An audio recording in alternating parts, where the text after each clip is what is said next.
Bueno, en ese taller estamos intentando indagar si acaso hay un sentido en el sufrimiento, ¿sí? Y para descubrir esto, o más o menos encaminarnos a intentar descubrirlo, es importante ver eh, que el sufrimiento, tal como lo estamos entendiendo aquí, es un tipo de padecimiento específico que no se da en cualquier tipo de ente, sino en un ente específico. Es decir, es un padecimiento que sufre el ente que llamamos ser humano. Por tanto, parece importante que si queremos saber cuál es el sentido del sufrimiento y este es un padecimiento que sufre un tipo específico de ente, entonces tengamos que indagar, bueno, ¿qué es ese ente? Pues en efecto, si por ejemplo la termita afecta a la madera, bueno, tendremos que preguntarnos qué es la madera y por qué la termita es capaz de afectar a la madera. Si quisiéramos saber por qué un gusano es capaz de afectar a una manzana, tendríamos que preguntarnos qué es la manzana, por qué el gusano afecta a la manzana y no a otra cosa. También pudiera a lo mejor afectar a otra cosa, pero si la afecta, entonces a aquello que afecta, que no es la manzana, ¿qué es lo que tiene en común con la manzana? Entonces parece importante preguntarnos qué es el hombre o qué es el ser humano, ¿sí? Porque es precisamente el hombre quien padece lo que llamamos el sufrimiento. Ahora, esta pregunta de qué es el hombre puede corresponder a la pregunta de cuál es la esencia del hombre. Muchas veces, o más bien cuando preguntamos qué es X, estamos preguntando precisamente por la esencia de X, la esencia de una cosa. A veces sucede que no es así. A veces sucede que cuando preguntamos qué es X, nosotros estamos preguntando, por ejemplo, nada más por el nombre de ese X, ¿sí? O estamos preguntando por cómo funciona X o cómo se relaciona X con otras cosas. Eh, entonces, decía, esta pregunta de qué es el hombre viene a parecerse a la pregunta de qué es la esencia del hombre o cuál es la esencia del ser humano.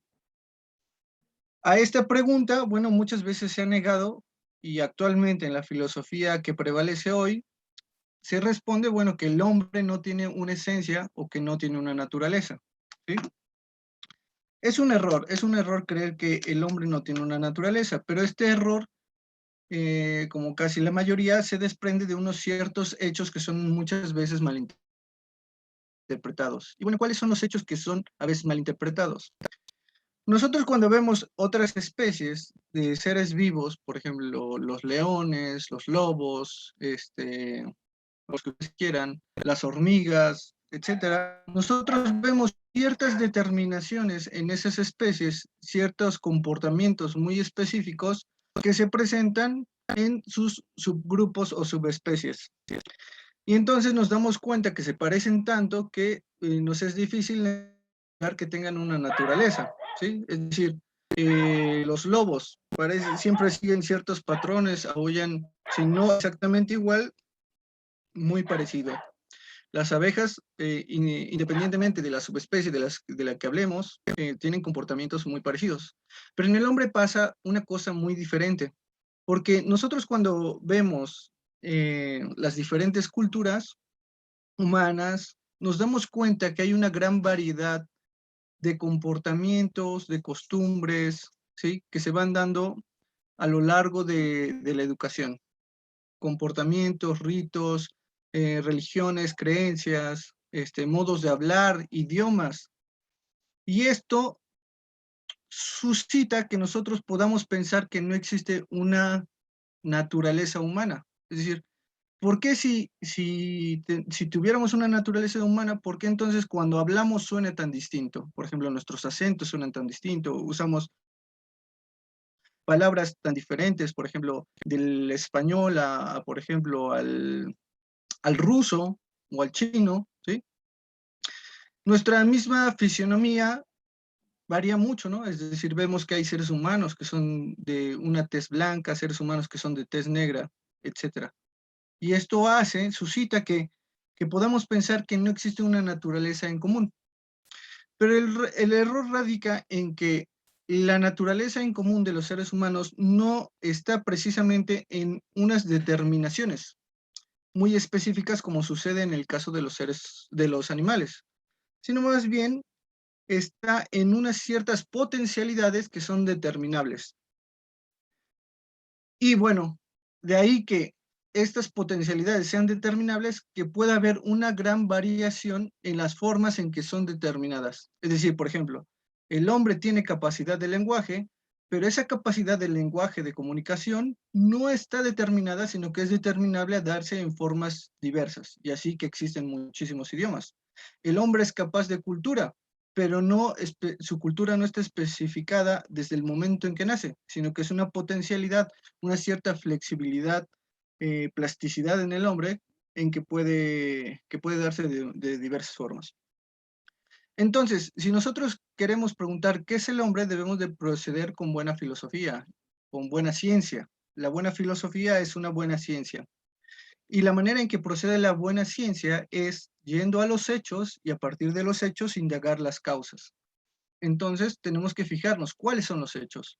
Y los hechos son que, aunque haya mucha diferencia de modos de comportarse, de culturas, vemos ciertas cosas que son comunes a todos los hombres. Por ejemplo, vemos que el hombre es capaz de hacer ciencia, vemos que el hombre es capaz de producir arte, vemos que el hombre es capaz de un sentimiento religioso, de hacer religión, vemos que el hombre es capaz de producir tecnología, vemos que el hombre es capaz de producir literatura, ¿sí?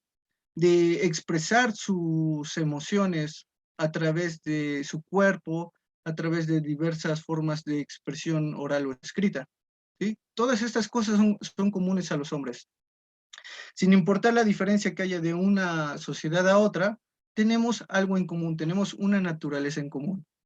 Muchas veces se piensa que esta naturaleza, que si nosotros decimos que existe una esencia en el hombre, que existe una naturaleza, entonces eso determina al hombre, lo limita, y en tanto que lo limita, le coarta la libertad. Pero es un error, porque la libertad supone en realidad la presencia de la esencia humana. Es decir, la libertad del hombre no está contra la esencia humana, sino que la libertad del hombre se da precisamente porque el hombre es un ser humano. Entonces tenemos que indagar, ¿y el hombre por qué es capaz de ciencia? ¿Por qué es capaz de arte? ¿Por qué es capaz de religión? ¿Por qué es capaz de modificar su entorno? De relacionarse de cierto tipo, de establecer leyes, de instaurar instituciones, etcétera. ¿Sí? Y bueno, tendremos que indagar varias cosas, estudiar ese objeto que llamamos el hombre. Y la indagación de ese objeto, el estudio de ese objeto se tiene que dar a través de diferentes ciencias, ¿sí? Que vengan a complementar una visión integral del hombre. Es decir, debemos de estudiar al hombre desde la ciencia, ¿sí? Porque la ciencia nos da un enfoque específico del hombre, pero también debemos estudiarlo desde la filosofía porque nos da otro enfoque del hombre, de ahí la antropología filosófica, ¿sí? Sería un error que, por ejemplo, pensar que porque la ciencia está avanzada y nos puede decir muchas cosas de lo que es un ser humano, de cómo funciona su biología, su fisionomía, etcétera, ¿sí? Sería un error ir en detrimento de la filosofía, de decir que porque la ciencia nos dice algo, entonces la filosofía ya no tiene nada que decir. Entonces, la mejor manera de ir inspeccionando qué es el hombre, qué es el ser humano, es atenderlo de manera integral, fijarnos en todo, ¿sí? Pero una parte importante es fijarnos desde el punto de vista filosófico es qué es aquello específicamente que hace al hombre ser un ser humano, ¿sí? Es decir, cuáles aquellas cualidades que no tienen en común con otros seres, sino que son únicas y exclusivas del hombre. Y bueno, algunos filósofos han apuntado que una de esas cualidades es precisamente la capacidad de la razón o la inteligencia, el entendimiento, ¿sí? Es decir, que la vida intelectiva es precisamente aquel aspecto que nos diferencia a los seres humanos de cualquier otra cosa, ¿sí? Otra cosa conocida en el mundo. Y esto es muy importante llegar a tener una visión integral, madura, objetiva, científica del hombre, científica en sentido pleno, porque de ello depende también la cuestión del sufrimiento, y no nada más esa cuestión, sino muchas otras, ¿sí? La manera en que resolvamos de si el sufrimiento tiene un sentido o no lo tiene, depende también de la visión antropológica que tengamos de nosotros mismos, de lo que somos los seres humanos, ¿sí? Porque una visión antropológica que degrade al hombre de lo que es decir, que ponga o que describa al hombre siendo menos de lo que en realidad es, nos llevará a ciertas consecuencias, lo mismo que una visión filosófica que ponga al hombre por encima de lo que es. Una manera de poner al hombre por debajo de lo que es, por ejemplo, tener una concepción antropológica del hombre puramente materialista. Por ejemplo, pensar que el hombre es puramente una materia organizada, que la inteligencia no es sino una facultad emergente a partir de la interacción de la materia. Eso sería reducir al hombre, llevarlo a un nivel en el que el hombre sería uno más entre los animales, un ser sensible, incapaz de inteligir, de conocer el bien, ¿sí? De conocer la verdad, porque el bien y la verdad no son nada materiales. Una manera de situar al hombre por encima de lo que es, por ejemplo, pensarlo a la manera en cómo lo concibe el racionalismo, ¿sí? Pensar que el hombre puede conocer la verdad de manera fácil, ¿sí? De manera a priorística, que le basta al hombre la pura razón con independencia de la experiencia y de los hechos para indagar la verdad y descubrirla fácilmente. Esta forma de pensar, por ejemplo, nos llevó en la Ilustración y después de la Ilustración a pensar que la ciencia, que el razonamiento iba a resolver todos los problemas del hombre, pero eso fue un error. La Segunda Guerra Mundial, la Primera Guerra Mundial, nos vino a demostrar que la razón por sí sola no es del todo fiable, sino que nosotros podemos cometer grandes errores a través de la razón.